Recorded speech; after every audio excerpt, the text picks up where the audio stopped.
Comme tous les 15 jours, c'est la chronique de Sylvie Léona, la directrice d'Yvelines Tourisme. Bonjour Sylvie. Bonjour. Aujourd'hui, vous nous donnez des idées de sortie pour les fêtes de fin d'année et on va tout d'abord découvrir quelques expositions, je crois. Voilà. Et ça va être beaucoup moins exotique, je vous préviens. C'est pas les Antilles, mais on est en Île-de-France, c'est quand même une île. Tout à Donc fait. c'est la bonne nouvelle. Alors pour commencer, je vais vous proposer une exposition qui a lieu au musée Ramboli-Train. Et donc là, on peut y découvrir les circuits, les modèles réduits, à vapeur vive, mécanique, électrique, pneumatique, donc toutes sortes de trains. Pour les passionnés, il y en a beaucoup. De plus en plus C'est d'ailleurs. au musée Ramboli-Train. Rendez-vous pendant les vacances scolaires. On va partir aussi du côté du PEC, cette fois-ci un peu tendance cirque, je crois. Voilà. Alors c'est encore autre chose. C'est une exposition de photos de cirque qui se déroule au musée du PEC, l'hôtel de ville pardon du PEC. Et sur cette expo de photos, on peut voir les clowns, les artistes, les lions, les trapézistes, et c'est traité de manière assez ludique. Donc on se retrouve au cirque sans y être, et c'est gratuit. C'est encore une bonne nouvelle.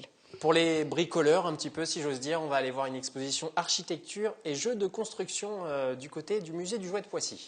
Alors c'est plus des ateliers qui sont dédiés aux enfants, qui sont, on va se fabriquer un monument, un château, soi-même avec des jeux de construction, les fameux Lego, Kapla, Kinex, et donc comme ça on pourra concevoir soi-même son idéal de construction et puis en même temps découvrir les jeux de construction du 19 et 20e siècle.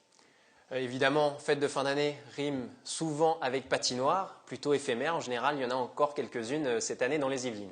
Alors, il y en a dans deux coins des Yvelines, des importantes. Il y en a une à Versailles, devant l'hôtel de ville, donc à 2 pas du château. Et il y en a une aussi, donc place Félix-Faure, à Rambouillet. Donc, il y en a une qui est une patinoire écologique, celle de Versailles, et l'autre qui est une patinoire de glace traditionnelle. D'ailleurs, celle de Rambouillet, nous allons vous la faire découvrir tout à l'heure dans un reportage ultérieur. Quelques animations encore, mais cette fois-ci, contes et histoires dans les châteaux yvelinois. Alors, Contes et Histoire, c'est une organisation spécifiquement faite pour les fêtes de fin d'année dans les monuments historiques.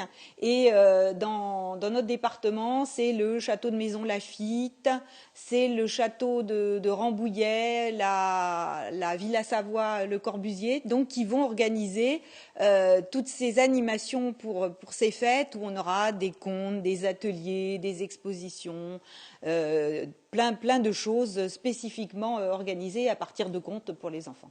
Alors peut-être le plus intrigant, la Villa Sonnante à Poissy.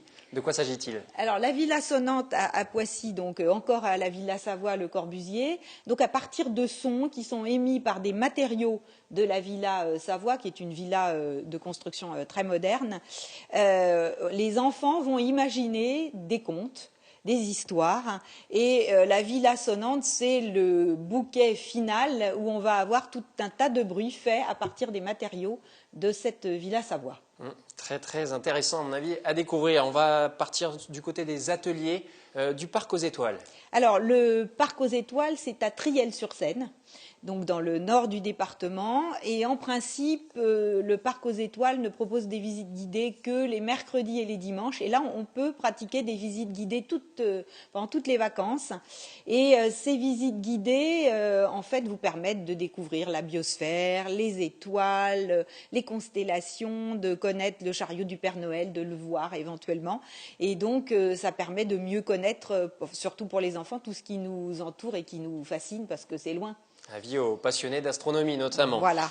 Encore quelques animations, je crois, du côté de Saint-Germain-en-Laye.